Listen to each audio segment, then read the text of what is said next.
I've been thinking a lot about, like, I think that's the big question about time travel. Like going Hmm. back to your concept about the multiverse. Like, if there's only one timeline, well, then the restrictions for what would happen if we were to bounce to the past or the future are much different than if we can create, Back to the Future two different timelines, right? Yeah. Like if there's less chance of us fucking with this, with what do they call it? With the sacred timeline.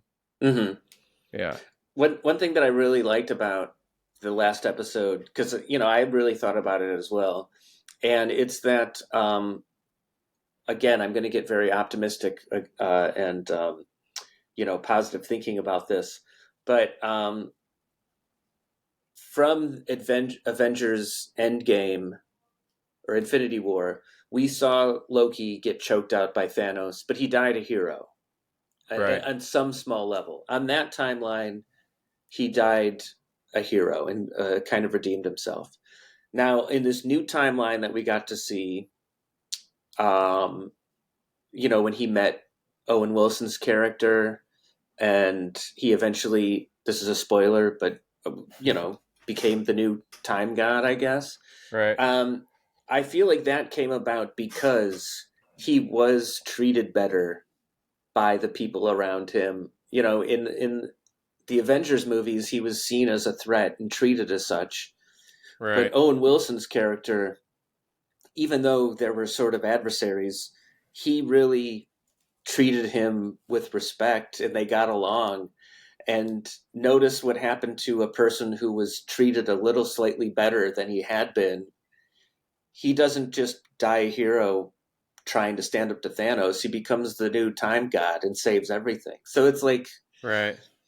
that came about because of a slightly better environment that he was in, I which can I, is I can definitely get on board with that. I think I right, think right. I think a lot of people kind of live out that truth, Hmm. whereas like I've met people that, let's say, were involved in drugs and alcohol when they were younger really badly, and let's say they're living in like Ohio or New Mexico, one of these Sure. states where there's not a lot to do and there's a lot of like opiates and drugs and things involved, and then they just leave that environment. Like Right. they move overseas, or they move to a state where it's more of a healthy environment and there are better people, and they're, like you said, they're treated better, and all of a sudden this drug problem goes away. Like, there's not a lot of need for AA anymore. There's just like, I'm going to go hiking and work in a store with people I like.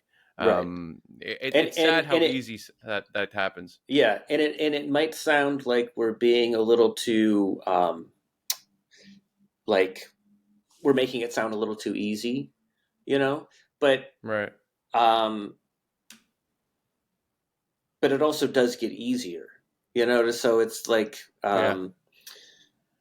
it is hard to think about things getting better when you're in such a bad place, but that's why I really think progress really does sometimes take so much time, because if too much good happens at once, we do doubt it or resist it or revolt against it, Hmm. uh, because we're not used to good things happening.